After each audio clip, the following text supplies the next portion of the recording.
Kembali lagi di Hot Room, Pak Gayus.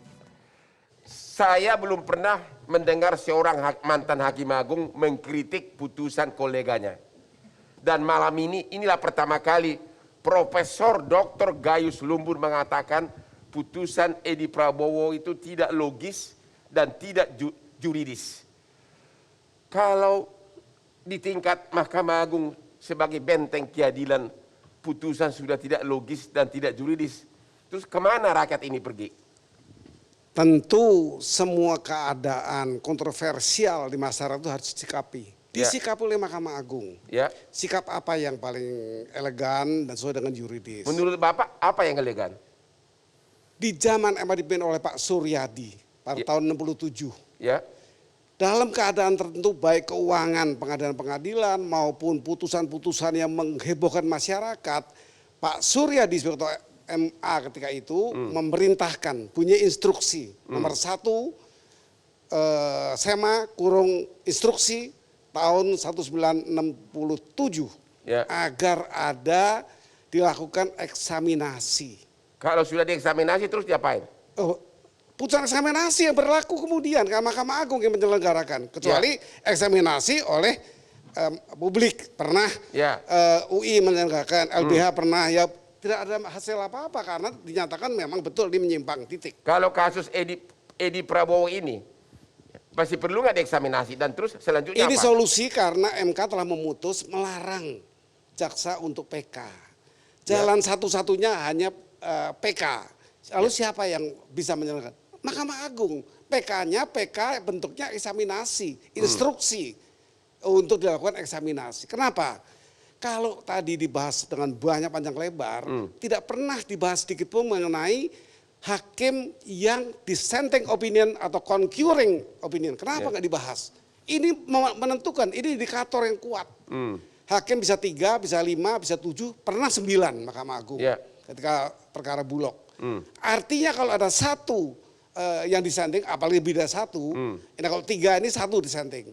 Ini indikator, kenapa kok bisa begini? Dalam vonis kasasi Edi Prabowo ini, kalau sudah dieksaminasi, apalagi yang bisa dilakukan oleh Mahkamah Agung? Itu putusan final. Artinya, sudah final, publik mesti menerima. Kalau memang dieksaminasi, eksaminasinya memang kredibel. Unsur-unsurnya ajak publik juga, ajak tokoh-tokoh masyarakat untuk menduduki salah satu hakim, menjadi hakim. Saya pikir itu solusi, karena di publik tidak selesai masalah ini, bahkan bertambah-tambah terus. Solusi ada eksaminasi sesuai dengan instruksi Ketua Mahkamah Agung Pak Suryadi di tahun 67. Ada buktinya. Terima kasih. Oke, berikut ini kita akan melihat grafis persepsi publik terhadap lembaga hukum. Pak Hendri, Pak Hendri Satrio, apa ini? Ini nilai rapot apa ini maksudnya ini? Ya, jadi kami tanya tuh, ada skalanya Bang, 1 sampai 10. KPK gimana, pengadilan gimana, kejaksaan gimana, kepolisian gimana. Ini tingkat kepercayaan ya. Sebetulnya kalau dilihat, tingkat kepercayaannya kan masih di atas 5 nih. Jadi sebetulnya masih bagus. Kalau naik kelas gitu, karena kan nggak merah. Tapi kan kalau 6 itu sebetulnya ada di persimpangan antara bagus dan tidak. Nah lagi-lagi ini persepsi masyarakat terhadap 4 lembaga ini. Memang Komisi Yudisial juga nggak ada di sini. Nah minimal ini bisa menjadi bahan bagi pemerintah untuk meningkatkan kinerja hukum. Nah repotnya kejaksaan, jaksa agungnya politis gitu ya. Pengadilan beberapa kalau nggak salah pemilihan hakim agung juga melewati sebuah ranah politis. Itu dipilih oleh anggota DPR, bukan dipilih sebelumnya, oleh fit and propernya di DPR. KPK juga fit and propernya juga sebelumnya di DPR itu persepsi publik sangat tinggi ya, KPK. Kok sekarang jadi sama dengan pengadilan? Nggak sama itu. Beda kalau dikit dilihat doang. itu, beda jauh Bang, 0,18an itu, 0,16an itu lumayan. Jadi sebetulnya, ya ini pasti Abang menanyakan tadinya KPK tinggi kan? Karena KPK ini menurut saya, misalnya kasus Aziz Samsudin, itu kan dia Komisi 3. Berani nih Bang Firly nangkap Komisi 3 ini. Padahal kan waktu itu yang melantik itu juga Komisi 3. Atau yang memilih Ketua KPK. Nah memang menurut saya selama ada alur politis, alur politik di dalam penentuan para aparat hukum, ini mereka akan kesulitan pastinya. Mungkin kesimpulannya ini persepsi ini penurunan atau tidak ada peningkatan atau apa?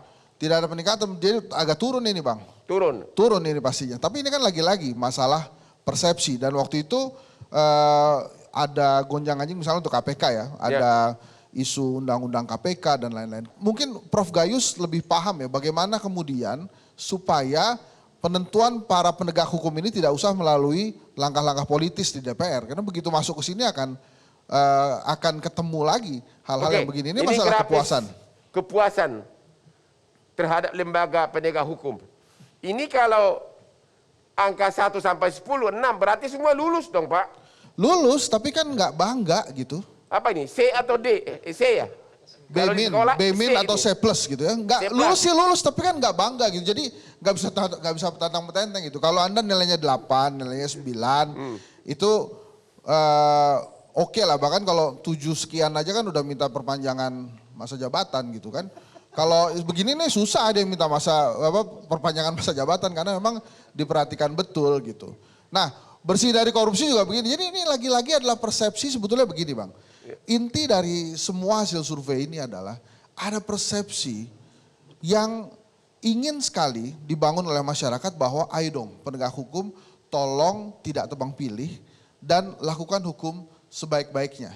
Gitu. Oke, kesimpulannya menurut Anda belakangan ini semakin terus-terusan menurun atau gimana gitu loh? Semakin bikin deg-degan Bang. Hah? Semakin bikin deg-degan. Jadi maksud saya kalau pertanyaannya itu ngeri itu jawabannya. Ya. Apakah makin menurun atau tidak? Enggak juga. Ada juga beberapa yang menurut saya naik gitu ya. Misalnya KPK nangkap Bupati Langkat. Itu kan banyak hal yang ternyata bererot tuh di belakangnya. Ya. Nah itu menurut saya sebuah prestasi yang baik juga. Terima kasih. Pak Saud, dari survei dari beliau ini tadi, ternyata kepercayaan, kepuasan, keefektifan KPK sangat rata-rata hanya sekitar nilai 6. Ya artinya belum memuaskan. Apakah setelah Anda keluar dari KPK terjadi begini atau gimana? Iya enggak juga sebenarnya toh mereka juga dipilih dengan cara yang sama, tes yang sama. Persoalannya yang membedakan adalah ketika undang-undang baru itu datang, nilai yang ada selama ini di KPK itu hilang sama sekali. Nilai apa? Integriti, hilang. Legaliter, yes. Hilang, maksudnya hilang. Maksudnya integritas mereka hilang. Ada pasal yang menegaskan bahwa langsung tidak langsung pimpinan KPK tidak boleh bertemu dengan orang yang ada kaitannya dengan perkara. Emang sekarang banyak pertemuan? Kan sudah ada yang diputuskan, malah cewek ketawa-ketawa itu ada pertemuan kemudian hanya dipotong gaji. Oh, yang itu, yang ibu jadi itu ya. value-nya sangat berbeda. Jadi nggak bisa diharap banyak lagi sebenarnya. Tidak bisa diharap banyak lagi. Yes. Karena apa itu? Karena value sudah berubah, ya kemudian itu akan nurun ke bawah. Bayangin ada orang ngambil dari lemari emas dibawa pulang ke rumahnya, itu tidak pernah terjadi sebelumnya. Sebelumnya kita sangat tegas. Minjem helm nggak izin aja bisa dipotong gaji gitu loh. Yeah. Value itu sangat strict. Dan yang kita sebut sebagai perlunya KPK itu sebagai whiter than white. Anda harus lebih putih dari putih. Ini sekarang udah hampir hitam gitu loh. Menurut Bapak makin hitam? Makin hitam. Dan itu terlihat kok. Itu kan Mas Andri udah bilang tadi. Yang nggak berprestasi minta perpanjangan apakah jabatan. Karena kan? pengaruh undang-undangnya atau pengaruh intervensi politik di belakang penunjukan bos-bos di KPK atau apa menurut Bapak? Sedangkan sekarang sudah jelas bahwa dia lembaga eksekutif. Itu saja sudah menunjukkan bahwa dia tidak independen. Dan undang-undang KPK baru dia menantangkan dia bagian dari eksekutif. Oh, jadi begitu. saya sudah membayangkan itu pasti tiap malam diteleponin aja entah sama siapa-siapa. Gitu. Kalau penangkapan kepala daerah itu gimana Pak Satrio? Dia bilang tadi jangan-jangan tiap malam diteleponin katanya. Nah itu dia, tadi kan yang saya katakan selama KPK ini dan penegak hukum lain itu melalui sebuah peristiwa politik untuk menjabat kejabatan petinggi penegak hukum, itu akan sulit pasti posisinya. Makanya mudah-mudahan para ahli-ahli hukum dan ahli tata negara ini menemukan cara bagaimana supaya penegak-penegak hukum di Indonesia ini tidak usah melalui langkah-langkah politik gitu. Ya, nah, walaupun itu panjang ya, karena undang-undangnya harus berubah.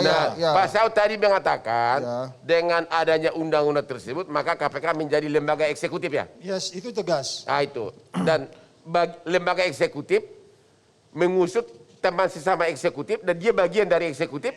Makin nggak masuk di akal kan sudah. Nah itu makanya sekarang kebayang kita bebannya komisioner KPK masa Pak Saud itu bagaimana. walaupun berhasil menangkap banyak sekali bupati, itu kan kita belum lihat keputusannya terakhirnya gimana. Jadi maksud saya mungkin juga ada ganjalan-ganjalan yang tidak seringan Pak Saud pada saat di KPK oleh KPK yang sekarang. Mungkin mengatakan bahwa kaki mereka berlima sekarang sedang diikat gitu. Bahasanya nggak begitu. Nah kira-kira begitulah bahasanya ya. Bang Saud itu lebih cerdas gitu. Kalau Apa Anda setuju dengan kata Pak Saud?